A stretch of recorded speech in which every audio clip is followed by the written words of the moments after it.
Y nosotros estamos aquí en Terraza de Verano, en Panea, en el Mercado de Victoria. Estoy con mi compañero José Luis Herrán, que vamos a dar un repasito por las noticias de Córdoba. José Luis, inevitable COVID, inevitable todo lo que lleva alrededor del COVID. Hablamos otra vez de que, bueno, ya la ministra Cela está diciendo, marcando algunas directrices, mascarilla a partir de los 6 años, algún tipo de retribución, a ver qué compensación se le pueden dar a los padres o incluso que puedan darse de baja mientras atienden a sus hijos los que no quieran o con los que decidan que no van a llevar a sus niños al colegio, en fin, definiendo un poco, ¿no? Sí, buenos días. Pues efectivamente ayer hubo una reunión intersectorial de la ministra Cela con los consejeros de educación de las comunidades autónomas. Y se aprobaron una serie de medidas, ¿no? Es verdad que se echó en falta alguna medida que todo el mundo esperaba, por ejemplo el tema de la ratio. Pero la ratio tiene un problema físico, espacial, y es que no todos los colegios tienen capacidad física, espacial, para separar a los alumnos. Como contraprestación a esa carencia de ratio, se ha impuesto la mascarilla obligatoria, que viene a paliar un poco el hecho de que no se pueda separar. Claro, si no puedes separarlo, si lo separas de 5 en 5 metros sin mascarilla, pero como al final van a estar codo con codo, hombro con hombro los chavales, las niñas y las niñas, pues habrá que usar mascarilla desde los 6 años o incluso de menos, porque hay una comunidad autónoma ya ha advertido que en caso de que haya un tipo de riesgo en colegio se van a imponer de primera hora. Así que básicamente lo que se impuso fue un acuerdo de mínimos, de mínimos, que yo dudo que se pueda llevar a la práctica. Por ejemplo, se habla de una asignación de un puesto para los autobuses y para los comedores, pero es que hay comedores donde se doblan los puestos porque no hay espacio físico para dar de comer a todos los niños a la vez. Guardando esa medida de distancia que están claro, porque ahora, claro. No, incluso sin medida, hay colegios donde comen los pequeños una hora, recogen la mesa y comen los mayores, porque no caben literalmente. Los autocares pasa igual, hay colegios donde hay primer autobús, da una vuelta para los mayores y luego da una vuelta para los pequeños, porque no tienen autocares para que vayan todos a la vez, con lo cual reservar un asiento para cada niño, no lo sé. Y luego además hay autocares que se utilizan para otras cosas, que después de hacer el servicio escolar durante el día tiene otra función, tiene su trabajo, con lo cual yo eso no veo que se pueda llevar a la práctica 100% como se planteó ayer. Y algunas otras medidas que me parece, por ejemplo, se recomienda 5 lavados de manos al día. Bueno, habrá quien sí y quien menos, porque recordemos que una jornada escolar pues dura poco menos de 6-7 horas. Claro, pretender que se lave las manos 5 veces los chavales en ese periodo, no sé hasta qué punto. Aparte de que tú te imaginas el caos de qué clase le toca lavarse las manos ahora, los 25 vámonos, ponernos en fila, guardar la distancia, lávate las manos, te las has secado bien, tú ahora, o sea, mientras en ese se puede pasar la jornada entera lavándose las manos en el colegio. Claro, yo entiendo que son medidas, son un acuerdo de mínimos que se pretende, con el que se pretende salvaguardar la seguridad de los sanitarias, de los alumnos, y del profesorado, y del también, profesorado, claro, por supuesto, y del resto de personal del colegio, pero no sé luego el desarrollo práctico cómo se va a llevar a efecto y si realmente será efectivo o no. Y luego el tema del qué ocurrirá cuando haya un caso, que va a haberlo, es inevitable que haya, hay muchos colegios en España, va a haber casos. ¿Qué ocurre ahí? Se va a nombrar un coordinador de COVID en cada colegio, que habrá que ver cómo se hace, con qué capacitación técnica, con qué autoridad, con qué capacidad técnica y con qué conocimientos médicos esa persona para detectar o no. Se va a tomar la temperatura a todos los pequeños y cuando se detecte qué ocurre ahora si un pequeño al entrar tiene ¿dónde lo dejan? Mientras claro, se llama a los padres o se llama a los sanitarios. Claro, y además puede ser que llegue un crío al colegio y que tenga una décima y no sea por el COVID. Tú tienes hijos también y sabemos que los niños cuando son pequeños tienen fiebre día sí y día también. Claro, con lo cual ahí sin conocimientos médicos específicos, que yo creo que no todos los profesores creo que no los tienen. Lógicamente además. No es su cometido, no es su obligación. Ahora hay que nombrar un coordinador de COVID en cada centro, que supongo que será un profesor, y se encargará pues tanto de velar porque se cumplan las medidas que se van a imponer en los colegios, que repito, yo creo que se van luego a ir adaptando a cada uno de los centros, como qué ocurrirá en caso de que se detecte en principio un positivo por temperatura, porque de otra manera no tiene nadie de detectarlo. Y a partir de ahí, ¿qué va a ocurrir? Ayer se le preguntó al ministro Illa, al ministro de Sanidad, que qué ocurriría si un padre lleva a su hijo al centro sabiendo que tiene el virus. Y decía, hombre, yo espero que por sentido común y de responsabilidad no lo haga. Igual sí, porque hay padres que no van a poder hacer otra cosa que incluso, hombre, si hay una evidencia, no lo va a llevar por la seguridad del crío, pero con un leve indicio, ¿qué hago con el crío?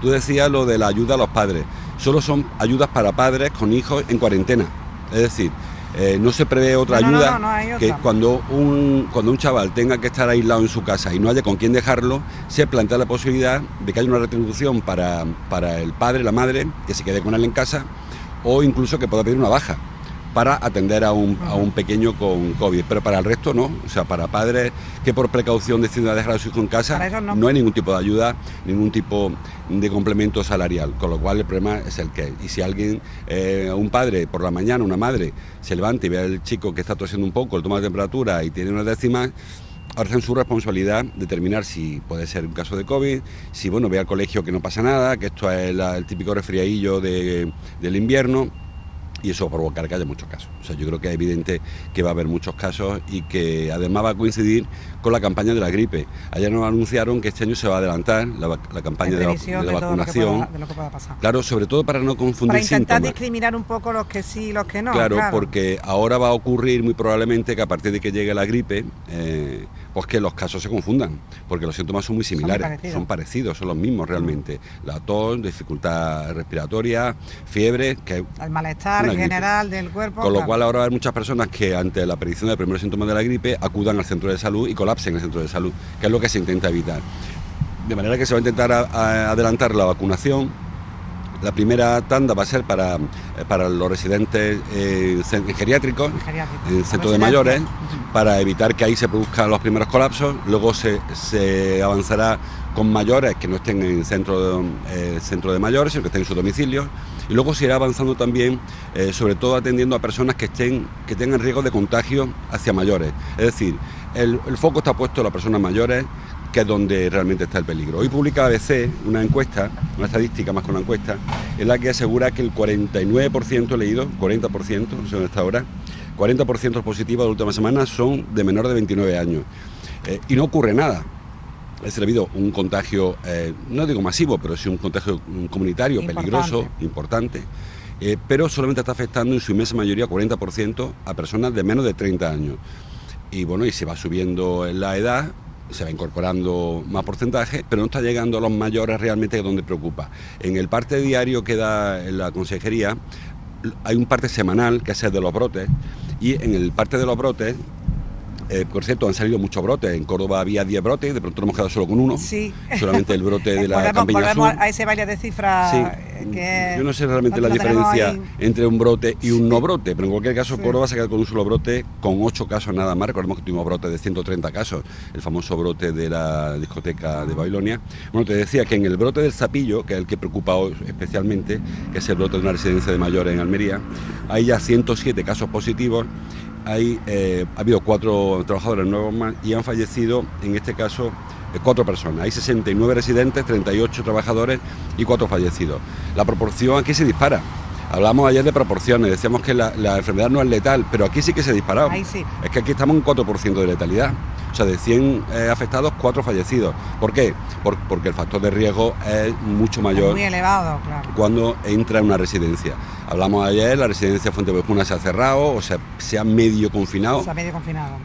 Por decisión propia, de y otras muchas que han decidido limitar mucho la visita, intentar que no... No se ha esperado a que el gobierno tome medidas ni claro, que les diga a nadie nada, sino que ellos mismos han dicho que... hemos comprendido todos que ese es realmente el riesgo de esta enfermedad. Mientras que el 40% de los afectados tengan menos de 30 años, aunque sean muchos, no ocurre nada, porque estamos viendo cómo solamente el 2% de los contagios están hospitalizándose. Es decir, el resto están en su casa, guardando su cuarentena con total normalidad. Su aislamiento y están a la espera de que se le pase el virus. Se van a repetir las pruebas y seguramente tendrán negativo. Y de ahí creo que ese riesgo se ha asumido en los colegios, entendiendo que en esa población de menos de 30 años está lógicamente los escolares, y que aunque se contagien, la mayoría van a ser asintomáticos, no van a presentar dificultades que requieran ningún tipo de asistencia sanitaria, con lo cual, bueno, un riesgo asumible. El problema está, como decíamos ayer, es que hay muchos abuelos que son quienes llevan a los niños al colegio, quienes los recogen del colegio o con quienes pasan las tardes. Recordemos que muchos... O incluso al mediodía, comen con ellos. Exactamente. Hay muchos padres, abuelos que recogen al crío del colegio y se quedan en casa hasta que el padre o la madre puede recogerlo por la tarde, acaba su jornada laboral. Entonces, ese es el problema. Ahí es donde tenemos que colocar el Por eso, repito, se están haciendo especial hincapié en proteger a los mayores, con la vacuna de la gripe para evitar primero esa confusión de síntomas, y cuando haya una vacuna definitiva que parece que está avanzando bastante rápido y con efectos... En España también, Bueno, también realmente la misma, la vacuna Oxford, que se llama, que ya está en la última fase de ensayo clínico, que se espera que se pueda empezar a aplicar a partir de final de noviembre, principios de diciembre. Tiene, según he estado leyendo, tiene dos dosis que se inoculan en un periodo de 14 días. Con la primera dosis se generan unos anticuerpos en el linfocito, y con la segunda se generan ya definitivamente los anticuerpos que protegen. Se asientan. Con lo cual, desde que se ponga la primera vacuna hasta que se dé esa persona por inmunizada, pasará un mes. Si se empiezan a aplicar la vacuna a principios de diciembre, que es la idea de los gobiernos, se supone que para enero habrá los primeros inmunizados. Son 31 millones de vacunas, eso no se pone en un rato. Los que ha comprado España, quiero decir. Habrá que comprar quizá más, hay previsión de que se puedan comprar más, pero 31.000 vacunas se tarda en poner, por muchos centros de salud que haya en España y por mucho refuerzo que se haga. Se está hablando de que podían cargarse también a los sanitarios del ejército, lo mismo que van a rastrear ahora, esos 2.000 rastreadores, la mayoría son sanitarios, son médicos, enfermeros, son farmacéuticos, que podían unirse... Esa gente con una formación específica para esto, claro. Ya te digo, y que esa gente puede también dedicarse a inyectar vacunas, con lo cual acelerar procesos, pero la intención es que para la primavera ya esté la población relativamente inmunizada, y que incluso la inmunidad que se está aplicando, se está buscando una inmunidad celular que tenga recuerdo celular, es decir, que aunque se te pase los efectos del anticuerpo que tú generas inmediatamente con la vacuna, sí que haya un recuerdo para que en caso de un rebrote... contacto que diga, no, espera, que... Esto sé cómo se combate. Esto ya sé cómo Esto ya me lo han enseñado, ¿no? Por lo cual parece que para la primavera puede estar la cosa más tranquila. Siempre hay que tener un punto de esperanza, ¿no? Es verdad que estamos en fase clínica, el resultado va muy bien, algunos pacientes han generado una cefalea y poco más, sin efectos secundarios, y otros, sabes que otras vacunas que sí que generan problemas serios de fiebre y tal. En este caso solamente ha aparecido cefalea. Nosotros tuvimos aquí a Antonio Varo, que es virólogo reconocido, y nos estuvo contando que es verdad que los espacios para llegar a la resolución de una vacuna que fuera efectiva realmente son aproximadamente unos 6 años, y que se están acortando los plazos de forma rapidísima debido a todo toda esta historia que hay en torno a la pandemia, ¿no? A todo este desastre que hay. Entonces, bueno, pues mira... Se han desarrollado muchas vacunas distintas. Nosotros la que más nos fiamos en Europa es de la vacuna Oxford, que se llama, que se está desarrollando en la Universidad de Oxford, y se está además haciendo ensayos clínicos no solamente en Europa, sino también en Sudáfrica y en Sudamérica. ¿Por qué? Porque se sospecha que la cepa haya mutado de un sitio a otro, con lo cual que sirva también no solamente para los enfermos de Europa, sino que sirva también para enfermos en África y en América. Y los resultados, según nos cuentan los científicos, son muy esperanzadores. Y como digo, en 28 días se están generando 100% de los pacientes inmunizados, se están generando anticuerpos. Bueno, parece que esa es la solución a medio plazo, no corto plazo, como querríamos todos que de aquí a mañana se acabara el problema. Tenemos que seguir con las precauciones. Pero parece que para febrero o marzo habrá una cantidad importante de personas que estén ya vacunadas en Europa, en el mundo, en España. Al menos las de riesgo, al menos que es las que más nos interesan. Efectivamente, y sobre todo, como creo que lo comentábamos ayer, personas de riesgo y las personas que tienen que cuidar a las personas de riesgo, porque el problema fundamental que ocurrió en la primera oleada es que no había médicos para atender a los enfermos, no había recordamos, José Luis, una cosa, disculpa, es que hay más enfermedades aparte del COVID. Sí. Y claro, es que parece que nos estamos centrando solo en el COVID, pero si los sanitarios se ponen enfermos, un infarto, un parto, cualquier cosa, unos puntos, cualquier cosa. Hay que decir, no obstante, que la presión asistencial ahora es nula, es mínima. Comentábamos ayer que hay 30 y tantos, 40 pacientes ingresados en toda la provincia de Córdoba, que es una cantidad muy pequeña, que no es preocupante, que hay una UCI en toda la provincia de Córdoba, y creo que está en la Infanta Margarita, ni siquiera hay en Reina Sofía nadie ingresado por UCI, de manera que no hay presión asistencial, es decir, que se puede atender a otros pacientes, no hay que alertar a la población, no hay en ese momento desatención en ningún momento. Pero sí es cierto que en previsión de que esto vaya más, porque la tendencia cada día sube un escalón y esto va un día más, pues como puede ser que un día ocurra, pues hay que prevenir que ni los médicos, los sanitarios, ni las personas que pueden ser especialmente afectados, hablo de personas mayores, contraigan la enfermedad. Y el resto, bueno, pues siguen contrayendo, porque como dice ABC, la mayoría se produce en grupos jóvenes, en grupos donde es muy complicado mantener la atención y mantener distancia de seguridad, mascarilla, etcétera. y entonces pues hay que vivir con ese riesgo. Mientras que sea por ahí, creo que podemos darnos por ahora por controlado, y a partir de que a ver qué ocurre con la gripe, con la coincidencia de la gripe común, a ver cómo viene este año, que no es una cepa especialmente agresiva. Claro, porque ahí sí que se pueden contaminar mucho más los síntomas y confundir. Si la cepa es normal y se puede vacunar la primera semana de octubre, empezar a colocar vacunas, pues probable que el invierno no sea tan peligroso como se previó y que para primavera tengamos la población relativamente inmunizada, al menos en ese 60% que se dijo al principio, que es el que crea inmunidad de rebaño, que aunque yo no tenga la vacuna porque por mi grupo no me corresponda, pero sí que el entorno cercano ya la tenga, con lo cual se produce una inmunidad y se produce además que lo que me llegue a mí tiene una carga viral tan pequeña que me permita generar mis propios anticuerpos, que también es una posibilidad, ya se habló en su día. En torno al COVID giran muchísimas cuestiones. Bueno, no es que sean muchas cuestiones, es que son todas las cuestiones, toda la vida nuestra ya gira en torno al COVID. Cáritas atendió ya al mismo número de personas que en todo el 2019. La incidencia en la economía ha sido brutal, está siendo brutal, todavía nos queda por ver, José Luis, todavía nos queda por ver mucho desastre económico. Y a la vista está que te pegado un paseo por el centro, por las zonas más comerciales de nuestra ciudad, por la zona del Rescatado y todo esto, y hay muchísimos comercios que están cerrados. Efectivamente.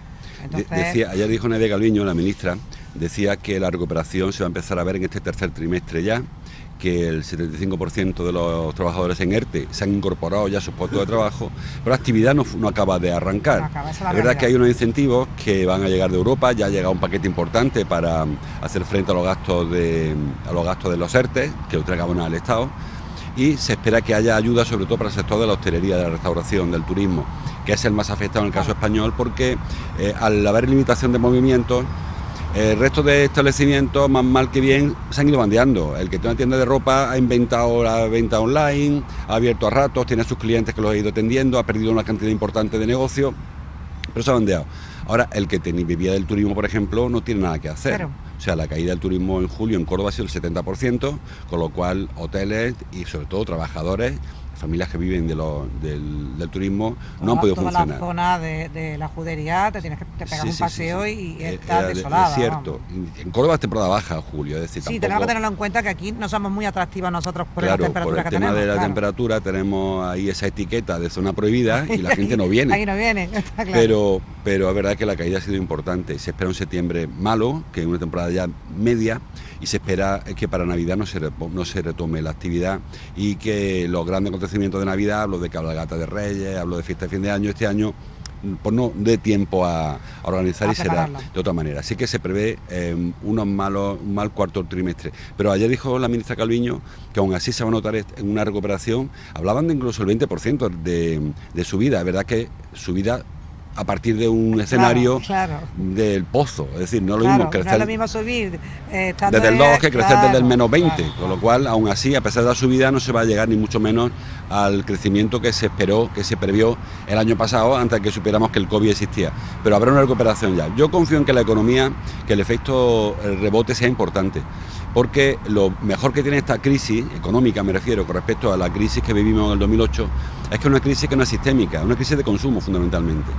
Aquí es verdad que ha habido muchas personas que han caído en el desempleo, pero hay muchas personas que no han caído en el desempleo y que además han ahorrado durante este periodo, porque no ha habido forma de gastar. Claro, no había forma ni de viajar, ni nadie le apetece comprarse un coche, ni le apetece cambiar de piso, porque la incertidumbre decía... Es grande y eso no te hace... No es bueno la mudanza en tiempo de zozobra. Entonces, la gente ha ahorrado. Y es probable que cuando se vea la luz y se vea que esto se ha terminado, haya un repunte rápido en cuanto al consumo. Y luego la vuelta a la creación del empleo, por lo mismo, las estructuras están. Es verdad que habrá muchas empresas que no levanten la persiana, pero es verdad que habrá muchos emprendedores que aprovechen la situación y creen nuevos negocios. Para inventar nuevos negocios. Yo soy optimista en cuanto a la recuperación. Es verdad que el año 2021 no va a ser un año de gran crecimiento, digo con respecto al 2019, pero sí que es probable que ya se vea un crecimiento importante con respecto al 2020 y que empiece a verse la punta. Es un país, España, un país rico, a pesar de todas las circunstancias, con recursos. Europa ha demostrado solidaridad y que necesita que los países funcionen, y parece que ahí va a haber movimiento. Los tipos de interés siguen muy bajos, se sigue colocando la deuda muy bien, muy fácil, tanto los países como las regiones se están financiando bien. Yo confío en que la economía rebote. No digo nube, quizá V sea esa caída y subida, pero sí que hay una caída y luego una subida Que se mantenga, por lo menos. Claro, que no sea una mantenga. U. El temor que tenemos... no sea muy alta, pero que se mantenga, claro, que es lo que es interesante, claro. Recuerda que el 2008 fue una crisis en U, caímos, estuvimos mucho tiempo en la zona baja de la U y luego ya empezamos a subir. Todo el mundo confía en que la subida sea mucho más rápida que lo que ocurrió en la crisis económica de 2008. Bueno, está claro que España es verdad que tú, como bien dices, está en un país rico y desde luego lo que es rico es en personas con ideas y personas con ganas de emprender. Bueno, perdona, antes de seguir con eso, el tema de Caritas que hemos comentado antes. Sí. Yo siempre lo digo y no me canso de repetirlo. Creo que el trabajo que están haciendo las ONG, tanto de la Iglesia Católica como de otros, las confesionales, sí, es espectacular. Y creo además que debería remover un poco el sistema, porque el trabajo que hace Cáritas, que hace Banco de Alimentos, que hace la ONG, que hace Cruz Roja, debería hacerlo el Estado. Y sin embargo, cuando se estira un poco de la manta, nos saltan las costuras. No hay un sistema de protección suficiente y tenemos que acudir a la caridad, nunca mejor dicho, en el caso de Cáritas, particular de cada uno de nosotros, a la solidaridad de los vecinos, a que cada uno se compadezca desde al lado, y cuando debía haber un sistema, un país rico, repetimos, un país que tiene recursos, que gasta dinerales en cosas que muchas veces no te explicas por qué, y que sin embargo cuando llega un momento de crisis, y con todo respeto, esto no es Haití, esto no es que cuando hay un terremoto hay que pedir ayuda a todo el mundo para que nos traigan comida. Aquí hay dinero, aquí hay recursos y este es un país rico. Sin embargo, nos saltan las costuras continuamente. Nos pasó en el 2008 y nos ha pasado otra vez ahora. Muchas familias que no encuentran ni el salario mínimo vital, esta renta mínima que se está intentando con poca agilidad poner en marcha. Ni la ayuda de los ayuntamientos, ni de las diputaciones, ni la de Junta de Andalucía son suficientes. Ni la del gobierno central. O no llegan o tienen una dificultad añadida para pedirla, para solicitarla, que también yo conozco gente que está intentando y se encuentra con muchísimas trabas burocráticas y no llega al sistema. Y tienes que acudir a ir tú con tu kilito de arroz al banco de alimentos para que un vecino tuyo coma.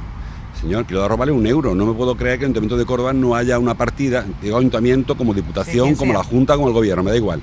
Que no haya una partida de emergencia para que la gente coma, para que la gente pueda apagar el aire acondicionado. Hay gente que se está abanicando porque no puede encender el aparato, porque no tiene para apagar la luz.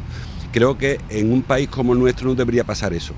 Dicho esto, hay que alabar a la Cáritas, al Banco de Alimentos, Cáritas porque aquí vienen los periódicos, porque eso lo va a anunciar ayer. En la misma situación están el resto. Nosotros hemos estado en las colas, que la gente, bueno, pues nuestros espectadores lo han visto, en las colas que se han generado pues solicitando esta ayuda a los vecinos nuestros.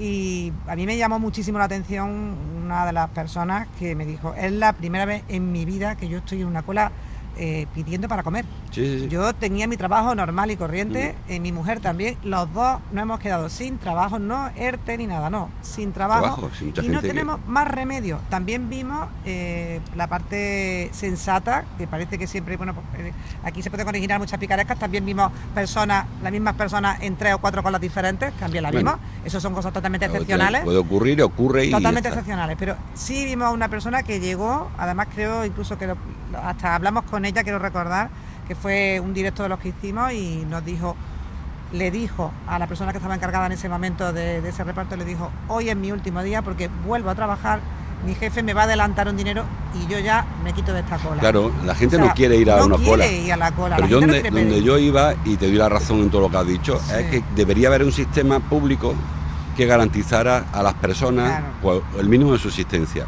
tanto la alimentación como para pagar el alquiler de su piso, como para hacerse, porque al final se ha pasado la responsabilidad al vecino.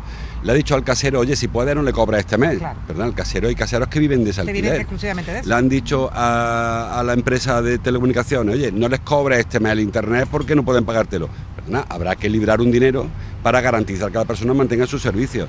Y no me vale con que nos fiemos de la calidad y de solidaridad del vecino, porque me parece que eso ocurra, y repito, yo en ningún país me parece que sea de segundo nivel, pero que ocurra en Dominicana lo entiendo. Cuando hay un terremoto o hay un huracán en el Caribe, vemos como que mandar, pero es que España no es, afortunadamente para nosotros, tiene otra estructura productiva, y no me parece de recibo que haya que acudir a ese tipo de solidaridad entre vecinos cuando no, porque fallen los sistemas de protección que debemos dotarnos. Y si no lo hubiera, habrá que crearlo aprovechando que hemos visto cómo nos salta las costuras, porque es que nos está saltando continuamente. Es que hay un problema, vemos como las colas se incrementan, y como Cáritas atiende mucha más gente, Cruz Roja. Hemos visto los comedores que se han ido saliendo espontáneamente, además, de forma en colegios. En colegios puestos. Claro, ¿y por qué no acude ahí la institución? Y ¿qué es lo que más se ha hecho? Decir: oye, ¿podéis llevarle dinero a esta gente, o sea, llevarle comida del Banco de Alimentos allí? puedes ponerte un dinerito para que no haya que pedir en la cola de Mercadona, porque me parece loable la actitud, tanto de las ONGs como de los voluntarios, como de las personas que han aportado. Pero repito, creo que un sistema como el nuestro debería tener otro sistema de protección. Bueno, lo que sí parece que funciona, o al menos así nos lo están contando, el tramo de la Ronda Norte.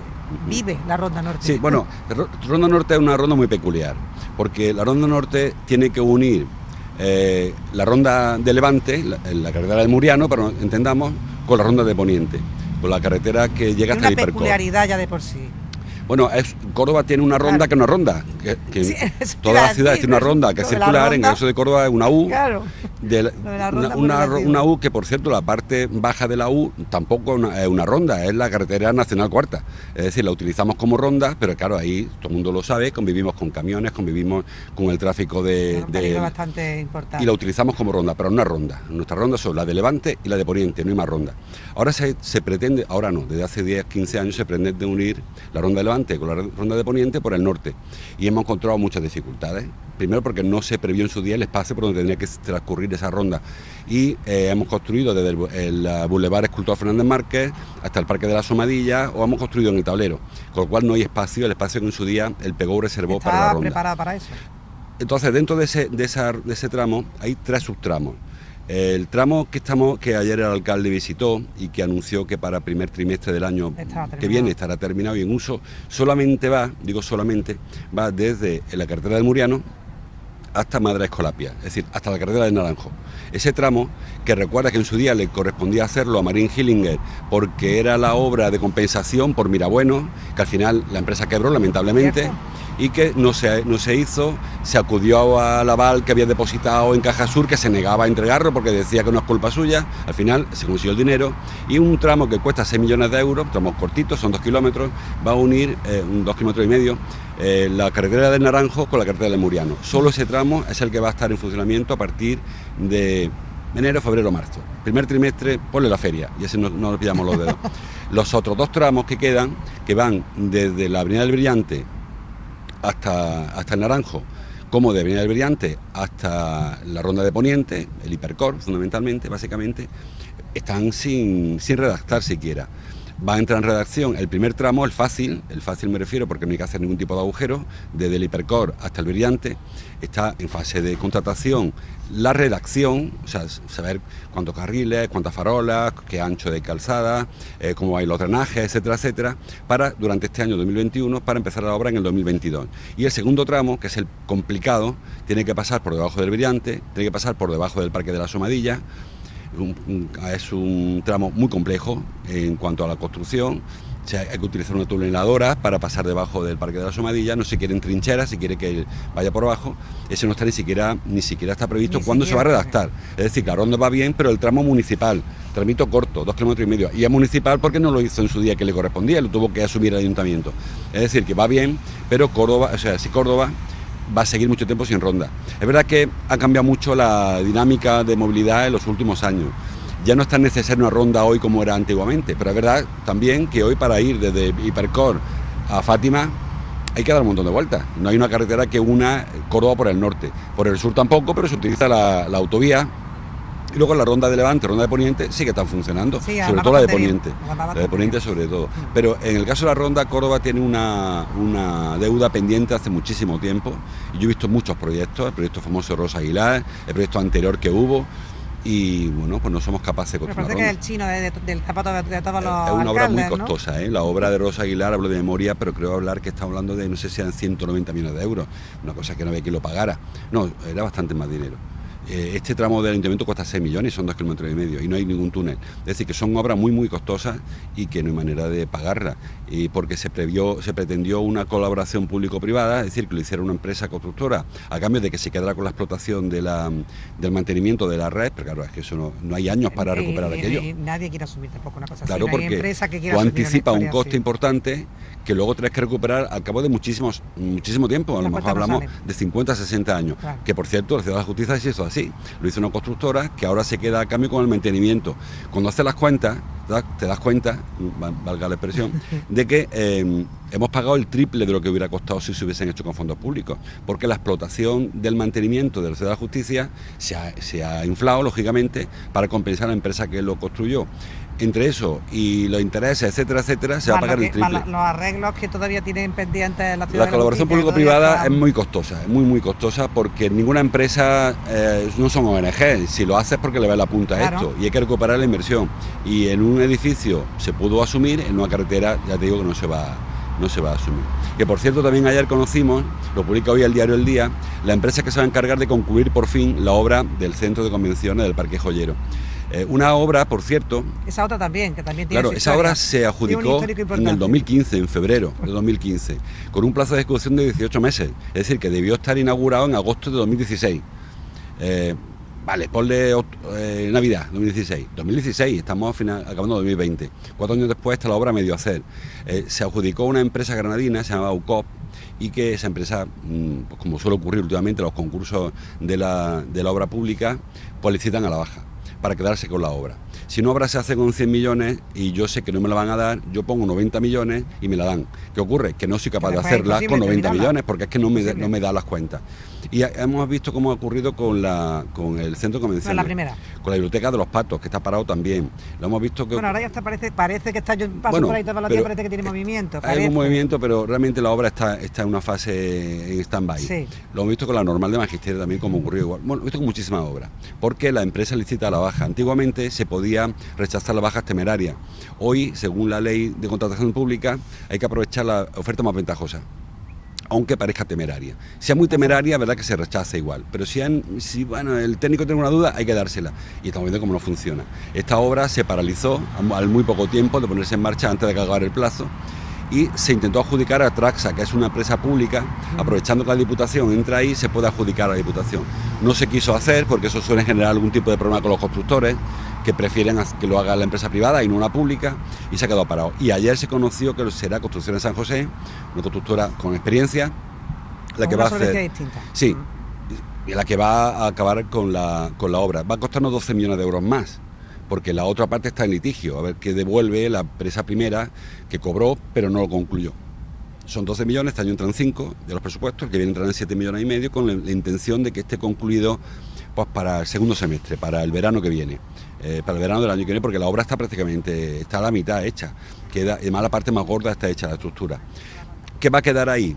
Pues la verdad que es un edificio muy extraño, porque el edificio que va a salir del centro de convenciones es un edificio polivalente, que se puede utilizar desde para hacer un partido de fútbol quizá no, pero sí baloncesto o balonmano o tenis, con 2.400 plazas de espectadores, incluso espectáculos ecuestres, dicen, hasta pasarelas con 1.200 personas, pasarelas de moda me refiero, o de joyas, o convenciones con recepciones, conciertos, hay un auditorio, pero no es que haya muchas salas, son salas polivalentes que a base de mampara y de tableros... Se amplían a demanda. Se modifican, se van cambiando. Claro, con lo que un edificio que yo recuerdo necesita, yo sigo pensando que la ubicación no es la mejor, no porque está en Las Palmeras, sino porque está fuera del entorno y porque es complicado acceder, no hay carretera, no hay metrotren, por mucho que nos cuenten, no hay autobuses. Es que tampoco hay un edificio aquí en Córdoba, digamos, en la parte del centro que pueda albergar ese tipo de... Bueno, teníamos San Carlos, San Carlos ha estado siempre ahí, sí, pero... y San Carlos un día se echó el candado, no sé por qué razón, y no sé por qué se cerró aquello, y espacio en Córdoba hay, tenemos Miraflores, que hay un montón de espacio que se puede hacer ahí algo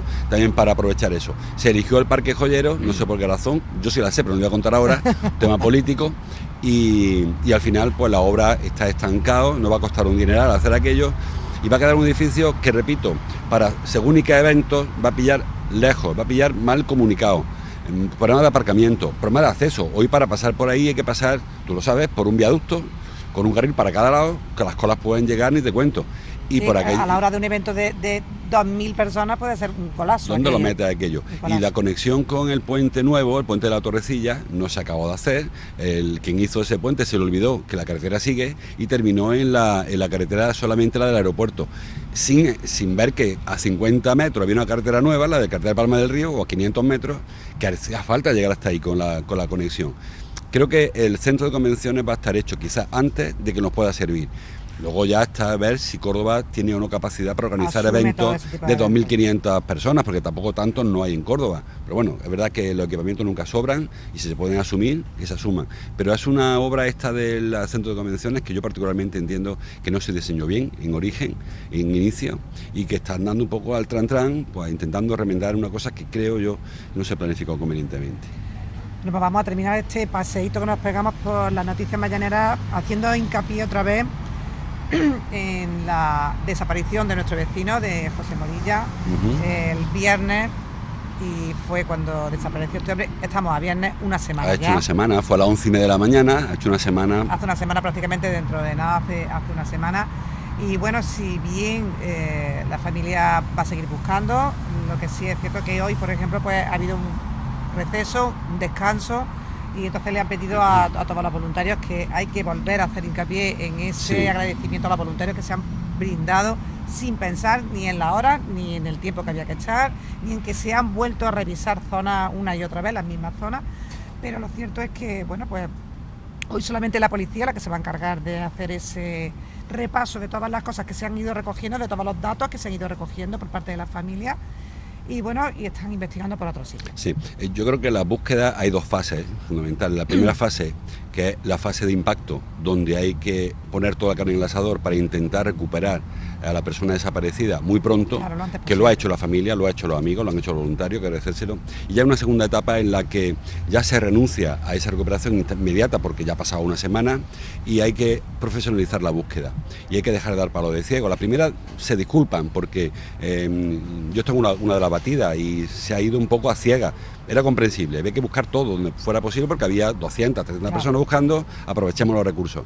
Y luego está el agotamiento del voluntario, que el voluntario también se agota. Ahora llega fin de semana, mañana es sábado, es probable que mañana y pasado se reactive la búsqueda de voluntarios de motu propio, no porque le digan a ellos, oye, mira que es sábado, que voy a darme un paseo y aprovechar para buscar. De hecho, la gente está diciendo que ¿por qué claro, no se vuelve otra hoy vez? Vale, hoy viernes, hacemos un pequeño descanso, recapitulamos, vamos a hacer más científica la búsqueda, que la policía analice lo que ha ido encontrando, descartando zonas. Hay que ver también el perfil del desaparecido, dónde puede estar, porque ahora el psicólogo puede decir, mira, una semana después una persona con 85 años lleva 7 días fuera de su casa, 7 noches fuera de su casa, sin presuntamente comer ni beber, ni cambiarse de ropa. ¿Qué opciones tenemos reales? Vamos a irnos a poner el balón al suelo y ver qué opciones tenemos reales, y luego mañana y pasado aprovechar el fin de semana, que hay más tiempo de ocio, para continuar búsqueda masiva. Pero yo entiendo que se ha hecho bien recapitular, parar, pensar que dónde vamos, hacia dónde queremos ir a partir de ahora y hacer una búsqueda dejar que la policía, más científica. Más profesional. Yo entiendo que por supuesto no se puede echar en cara nada a nadie. De todas maneras te voy a decir una cosa, la propia familia han estado haciendo unas aplicaciones para que cada uno desde su casa, una página web y una aplicación en concreto en la que se dice que las personas que buscásemos cada uno en nuestra vivienda, si vivimos en un bloque, si es una zona que tengamos un jardín, un recoveco, y después nos caen los chinos del cielo, no sabemos qué es. Y bueno, pues fuésemos anotando, de hecho, de la aplicación de cuando empezó, que fue antes de ayer a ayer, hay un mapa muy significativo en el que los puntos, o sea, la gente que se ha metido y ha notificado, pues he revisado mi casa y no hay nada. Ocurre, Ana, en ese sentido le ha servido también mucho. Pero yo también hay que advertir una cosa, porque yo en mi casa haya voy a dos escaleras no esté, no significa que no esté. Y eso también genera en ocasiones una sensación de falsos positivos, si hablásemos del coronavirus, que a veces también despistan. Es cierto que la colaboración ciudadana siempre es fundamental, siempre hay que agradecer, siempre hay que aplaudir, y me parece que es la pieza clave en una búsqueda. Pero en ocasiones también puede ser que, digo porque yo estoy en batida y yo ya he pasado por aquí, pero ¿dónde han mirado? Porque a lo mejor por pasar por aquí, borrar del mapa esa zona, está despistando a la policía que mira en otros sitios, mira con otros ojos distintos porque son profesionales, y a lo mejor estamos descartando zonas en las que no había que haber descartado.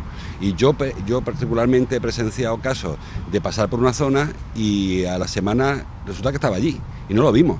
porque miras con otro Sí, ojo. lo pasa Porque... con un campo abierto. En este caso se habla de Sí, bloque, de tu propio bloque, sí, de tu propio...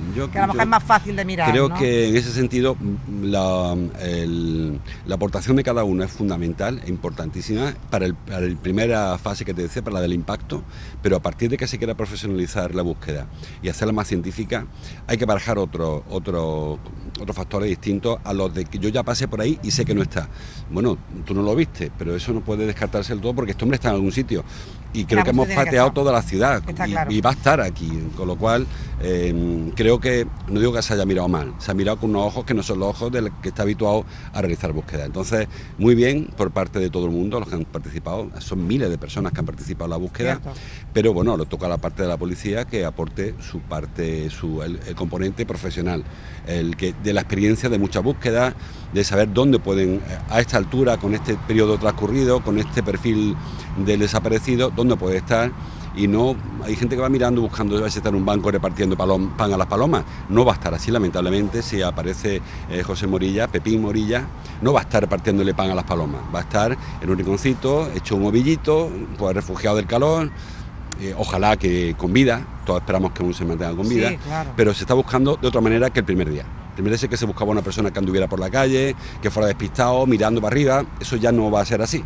Si aparece, que ojalá que aparezca y ojalá aparezca ya, ojalá haya aparecido ya, y me da que comprar yo mis palabras. Pero si aparece va a ser de otra manera. Bueno, pues aún así nosotros mantenemos también abierta pues esa colaboración para que la gente siga haciendo su vida normal y corriente, pero si se puede estar un poco más atento por cualquier cosa, por cualquier sitio que pueda pasar, por cualquier paseo distinto al habitual que se haga y se puede ir mirando pues con un poquito de más ahínco, pues también se le agradece. Bueno, nosotros terminamos aquí nuestra revista de prensa y José Luis, yo te veo ahora en la redacción, pero por poco rato, ¿eh? Bueno, para poco rato. Bueno, pues que disfrutes de tu descanso. Muchísimas gracias, José Luis. Bueno, pues visto lo visto.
de vuelta aquí en Terraza de Verano. Estamos ahora hablando de flamenco. El flamenco que es nuestra cultura. Manuel Reyes, muchísimas gracias por venir. Gracias a ti por invitarme. Has escrito un libro, él es profesor de flamenco en Palma del Río. Sí. Y te voy a hacer una pregunta lo primero. Sí. ¿Qué hace un profesor de flamenco? ¿Qué enseña un profesor de flamenco? Pues un profesor de flamenco no solamente enseña música, o sea, no es solamente al igual que un profesor de solfeo, un profesor de piano, violín, sino que tenemos la obligación de transmitir también la cultura andaluza. O sea, parece que es algo que no se enseña en flamenco, pero es muy importante explicar de dónde viene la soleá, explicar dónde acontece la soleá, explicar que en Sevilla estaba el río, que había comercio económico cuando el río era navegable. En fin, hay una serie de aspectos que hay que matizar, y uno se da cuenta estudiando flamenco de su identidad, sobre todo si vivimos aquí en Andalucía, que es lo que... El flamenco forma parte de nuestra vida, sí. Incluso aunque no te guste, aunque no seas partícipe del flamenco, es cierto que nos rodea continuamente en nuestra historia, como tú bien estás diciendo. De coger y ser profesor y de enseñar, vaya a escribir un libro, Flamenco Universal. Bueno, es mi primer libro. Realmente yo soy músico, he hecho un poco de todo, he dado conferencias, he hecho de actor también, un poquito de cosas, pero era una de las asignaturas pendientes que tenía, ¿no? Y llevaba unos 2 años o 3 con una serie de conocimientos en mente y algo que contar desde el punto de vista desde mi familia, y vi la oportunidad de englobarlo todo y escribir este libro, ¿no? Y aportarle ese toque de defensa a nuestro patrimonio inmaterial de la humanidad, que es el flamenco, desde el punto de vista de la enseñanza, de enseñar las verdades que hay, porque bien es verdad que muchas veces caemos en los tópicos, ¿no? De hablar mucho de fechas, de hablar mucho de historia, pero de definir poco lo que es nuestro concepto del flamenco y su defensa, ¿no? Y de dónde viene realmente. Viene de nuestro pueblo, y yo he intentado en este libro que además lleva códigos QR para que se puedan oír y demás. Sí. Tiene muchísima peculiaridad porque no es un libro al uso, no. Sino que es multimedia. Multimedia, sí. Los poemas que voy explicando conceptos de flamenco, pero al mismo tiempo se ilustran con poemas. Y en esos poemas, por supuesto, está mi madre, Paca Torres, está... Una poeta fantástica. Sí, sale a la luz mi abuelo también, recitándolo, Tomás Bebiá, de Écija, poeta écijano, y al mismo tiempo que se leen los poemas, pues puedes comprobar el audio, y no solamente eso, hay un capítulo destinado a la enseñanza del flamenco, y donde se explican los ritmos fundamentales que tenemos, y con el móvil lo colocas, ves los ritmos, y puedes aprender cómo son unas palmas por tango, cómo es el compás de amalgama, en fin, los conceptos y los idiomas que utilizamos en los flamencos para comunicarnos en el escenario. Bueno, un paseo increíble, muy, muy detalloso lo que has hecho, porque además te paras también en el vestuario. Me paro en todo. Ha colaborado Lina, 1960 de Sevilla, una diseñadora que ha hecho trajes para Rocío Jurado, Isabel Pantoja, la mismísima reina de España.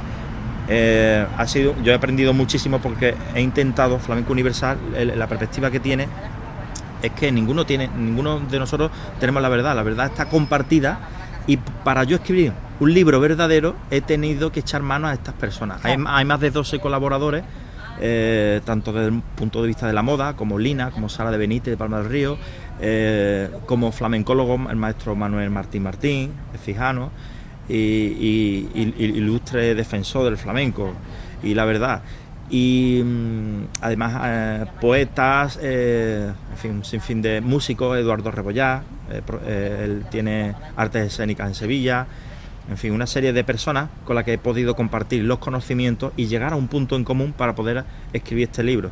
No es mi verdad, es la verdad de una pequeña parte del mundo del flamenco, que intento que le arroje un poquito de luz, ¿no? al tema, y sobre todo en esta época que nos ha tocado vivir. Manuel, ¿qué quieres tú? Cuando termine, cuando cierre la última etapa y diga, a ver, ¿qué quieres tú que me quede del flamenco universal? Mi intención es que se conozca realmente lo que es el flamenco. Hay muchos tópicos y está muy enterrado. Para descubrir realmente lo que es el flamenco, tiene mucho marketing encima, pero lo que es realmente pocas personas lo conocen. Es una verdad como un templo, lo digo aquí claramente porque es lo que es. Realmente nosotros en Andalucía hemos pasado por muchas culturas, muchas músicas que han sembrado, pero realmente hemos tenido una trascendencia social que poco se cuenta, porque no está ligada a la economía, porque no está ligada al marketing, porque ha sido producto de la historia y claro, no se toca. En fin, hay una serie de conceptos que yo a pecho abierto pues lo he entregado todo para escribirlo aquí en el libro. La cultura gitana sí, tiene un peso específico importante en el flamenco. En el flamenco han influido muchas culturas.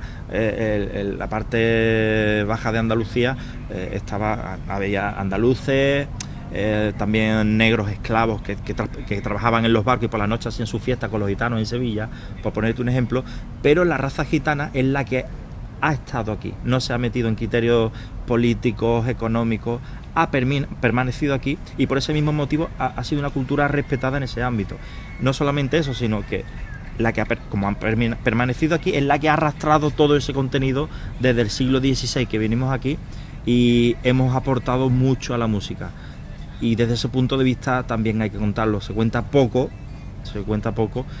por supuesto con ningún tipo de miramiento de exclusividad, sino todos los andaluces hemos aportado, pero tampoco podemos caer en el error de decir, oye, que nosotros hemos arrastrado todo eso y tenemos flamenco gracias a ellos, a los gitanos. Los libros, los románticos cuando viajaban a Andalucía, lo primero que se extrañaban es que hubiera ese tipo de música en Andalucía, porque ellos iban a París y claro, iban a Italia y lo que viajaba en Italia era lo que la sociedad española quería exportar a Italia, pero no se exportaba el flamenco, no se exportaba. Los románticos cuando llegaron aquí fueron los primeros periodistas de nuestro flamenco, la gente de fuera. Bueno, el flamenco es visceral y es algo que sale de dentro. Sí. Y yo te voy a contar una anécdota pequeñita. Mi hermana es maestra en un colegio de la Junta de Andalucía y tiene niños gitanos en su clase y un día que estaba liando follón y hizo así, dijo, que se ha acabado. Dice, se me levanta y dice, no, que no es bailar, que se acaba el jaleo.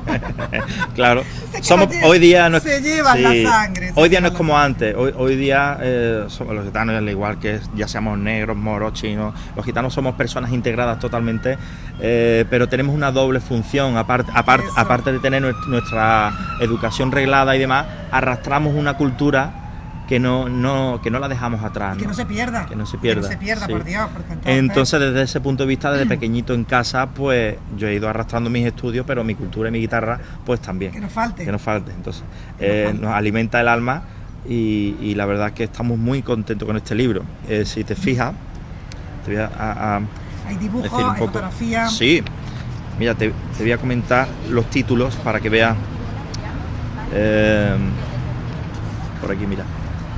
Los títulos se distribuyen en 11 títulos, ¿vale? El primero es el origen, habla un poco de cómo surgió el flamenco y demás. Dentro de la moda flamenca han colaborado con ilustraciones. Por ejemplo, caemos en el error de que muchas veces en el flamenco el traje de gitana se llama traje de gitana, traje de flamenca, ¿cómo se llama? Pues esas preguntas que nos hacemos, ¿no? Se le dan explicación, y no solamente eso, sino que se descubren el carácter sencillo de su origen, por ejemplo, porque era el traje que usaban las gitanas para hacer flamenco, pero un traje cotidiano de todos los días. Ellas iban a diario en su faena con su bata. Que lo que pasa es que al tener actuaciones de noche en la etapa de los cafés cantantes y la profesionalización de flamenco en torno a 1860, pues esos mismos atuendos sencillos se colocaban su chal, el mismo chal que le abrigaba del frío y la noche, y tomaban ornamentaciones como por ejemplo las flores, que son económicas, no son joyas, no son cosas lujosas. Era para claro, lo que había en la época. Un poquito más de brillito esa noche. Claro, entonces ellos suben al escenario y ahí empieza la moda flamenca. La moda flamenca surge porque surge el flamenco, ¿vale?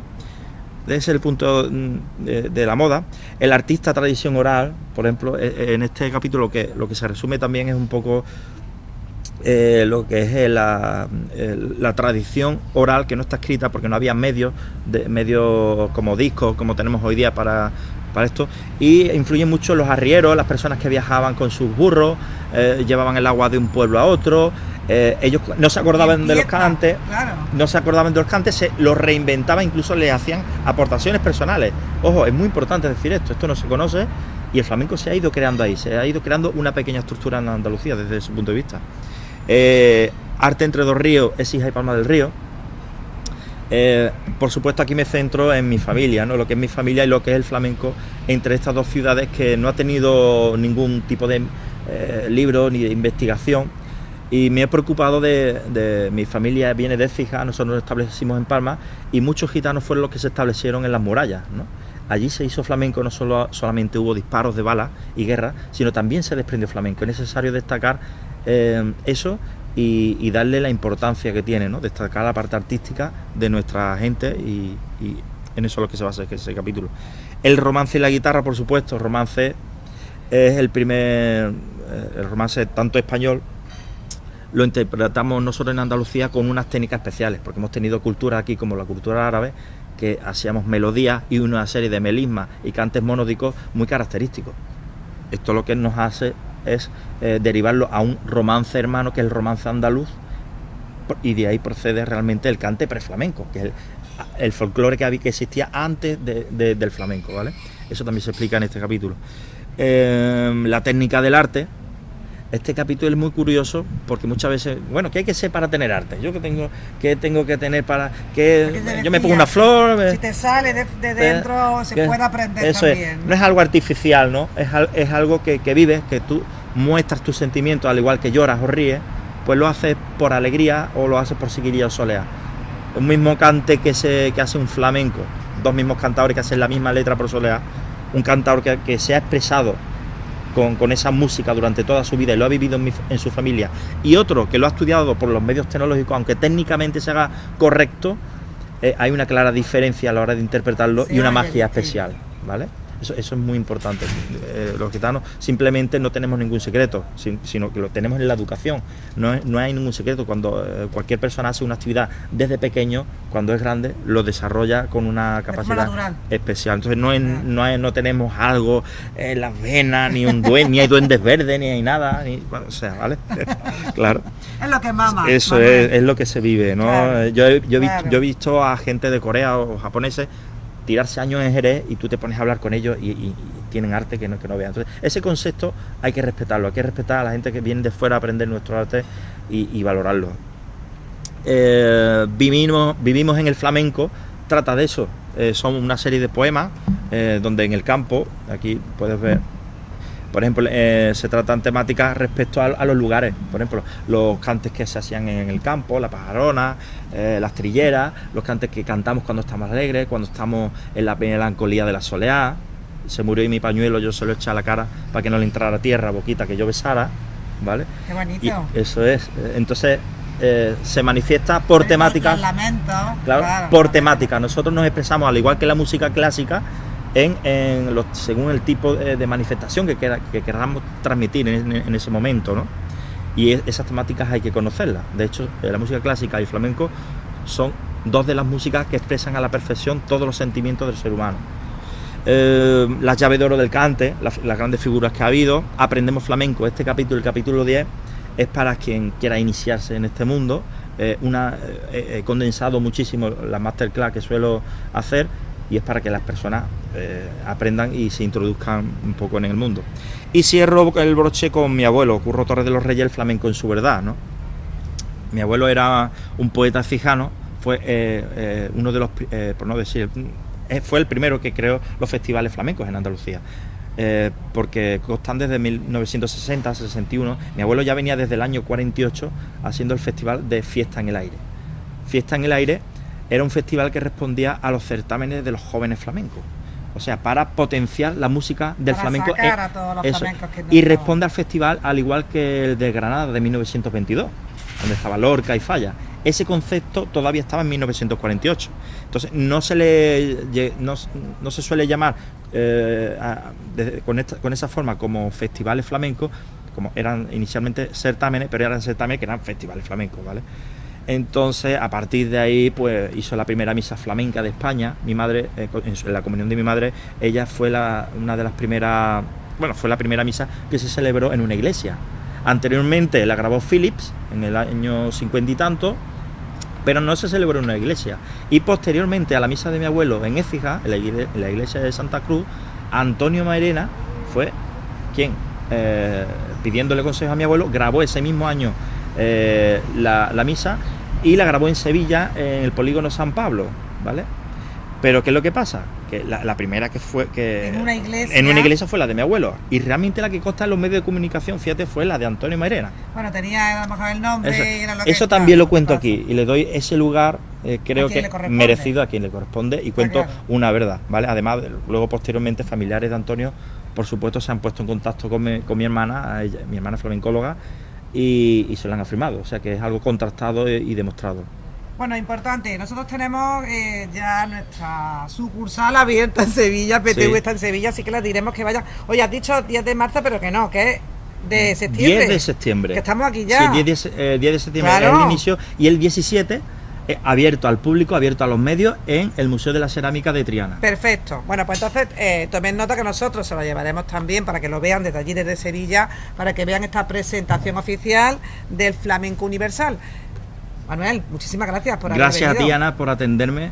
Es un placer. Dale beso y recuerda a tu madre de mi parte. Para nuestra familia, pues es un placer que nos atiendas aquí en Córdoba, y aquí estamos para lo que necesites. Bueno, pues Flamenco Universal, ya lo saben, ya mismo está disponible en Amazon para que sepamos todo lo que hay que saber del flamenco. Ya saben, flamenco, cultura universal nuestra, no lo olviden. Seguimos aquí en Terraza de Verano.